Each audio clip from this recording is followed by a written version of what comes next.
हरिओम। जय श्री कृष्ण। ओम गणेश। कर्मकांड बाय आनंद पाठक में आप सभी का मैं हृदयपूर्वक स्वागत करता हूँ।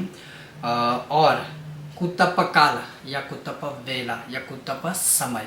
अब वो क्या है बहुत लोगों को पता होगा, मैं ये भी नहीं कह रहा हूँ या नहीं पता होगा, लेकिन बहुत लोगों को नहीं भी पता है कि ये होता क्या है। तो सबसे पहले कुत्सित इति कुतपः, अर्थात कुत्सित अर्थ का अर्थ होता है पापों को संतप्त करना, अर्थात पापों का विनाश कर देना, और उसे कहा जाता है कुतिप्त या कुत्सित, कुत्सित या कुतप वेला या कुतप काल या कुतप समय। तो इन समय में अगर आप पितरों का कोई भी कार्य करते हो, ऐसा नहीं है कि जितना मैं समय जो आपको बताऊंगा उतने ही समय में सब कुछ पूरा करना है, ऐसा नहीं कह रहा। आप अगर उस समय में कोई भी पितरों को उद्देश्य में रखकर कोई भी क्रिया की शुरुआत भी अगर करते हो, भले ही वो पूर्ण कभी भी हो, लेकिन एक बार शुरुआत भी अगर करते हो या कुछ ना कर पाए, तो इस कुतप काल में आप 16 दिन तक अगर एक अखंड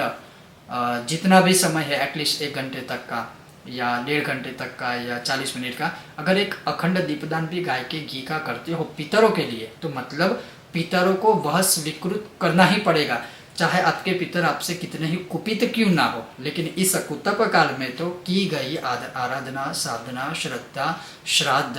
कर्म, पूजा पाठ, तर्पण उनको स्वीकार करनी ही पड़ती है। और अगर इस काल में आप कोई भी, चाहे वो पितरों का स्तोत्र हो, चाहे वो पितरों का मंत्र हो, चाहे पितर तर्पण हो, चाहे पिंडदान हो, कोई भी क्रिया करते हो, चाहे वो महालय श्राद्ध हो, पितरों को वह स्वीकार करना ही पड़ता है, और यह शास्त्र कथन है। अब कुतप वेला क्या है? तो जैसे मैंने कहा कि पापों को जो हरता है, कुत्सित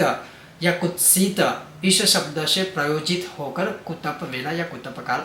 बना हुआ है, मतलब इसे पापों को हरण करने वाला वेला या समय काल कहा जाता है। अब वह कितने बजे होता है? तो प्रतिदिन सुबह के 11:36 से, याद रखिएगा, प्रतिदिन खास करके पितृपक्ष में, श्राद्ध पक्ष में सुबह के 11:36 से आरंभ होकर 12:24 तक का जो समय है उसे कुतप वेला, कुतप काल या कुतप समय कहा जाता है। अब इससे संबंधित कथा भी मैं आपको सुनाता हूँ। जैसे क्या कथा है? एक व्यक्ति था और वह श्राद्ध का समय शुरू होने वाला था, मतलब एक भक्त था या एक व्यक्ति था जो काफ़ी श्रद्धावान था, भक्तिवान था, लेकिन वह श्राद्ध करने में समर्थ नहीं था क्योंकि उसके पास धन का अभाव था। तो फिर वो क्या करे, मतलब अपने पितरों के लिए वह काफ़ी कुपित, काफ़ी रो रहा था कि मतलब मेरे पितरों का श्राद्ध जो वर्ष में एक बार आ रहा है, मेरे पितरों ने मतलब मुझे इस पृथ्वी पर जन्म दिया है, वो पितरों की ही कृपा से होता है, तो मतलब मैं अपने पितरों के लिए कुछ नहीं कर पा रहा हूँ। तो वो काफ़ी रो रहा था, बहुत रो रहा था। और उतने में ही वहाँ ब्रह्म स्वरूप, अर्थात कोई ब्राह्मण विद्वान जाते हैं साधु संत के स्वरूप में या साधु संत के स्वरूप में, वहाँ पर मतलब मान लीजिए कि भगवान ने उसके हृदय की भावना जो है वो स्वीकार कर ली, और वहाँ पर कोई विद्वान ब्राह्मण गए, तो वह विद्वान ब्राह्मण ने उनको कहा कि बच्चा तुम क्यों रो रहे हो? तब उसने कहा कि मुझे अपने पितरों के लिए श्राद्ध करना है, क्योंकि आज मेरे पिता का श्राद्ध है, उनकी तिथि है, लेकिन मैं धन के अभाव में उनके लिए कुछ कर नहीं पा रहा हूँ, तो मुझे काफ़ी दुख हो रहा है, मेरा मन काफ़ी व्यथित है, मेरा हृदय काफ़ी व्यथित है, वो काफ़ी रो रहा है। तब उस विद्वान ब्राह्मण ने कहा तू चिंता मत कर,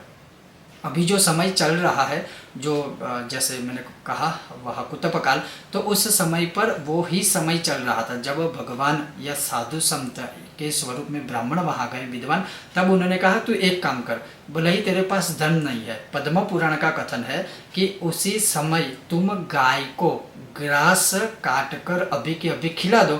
तुम्हारी जो यह हृदय वेदना है, तुम्हारी यह जो व्यथित, जो हृदयग्रस्त हुआ है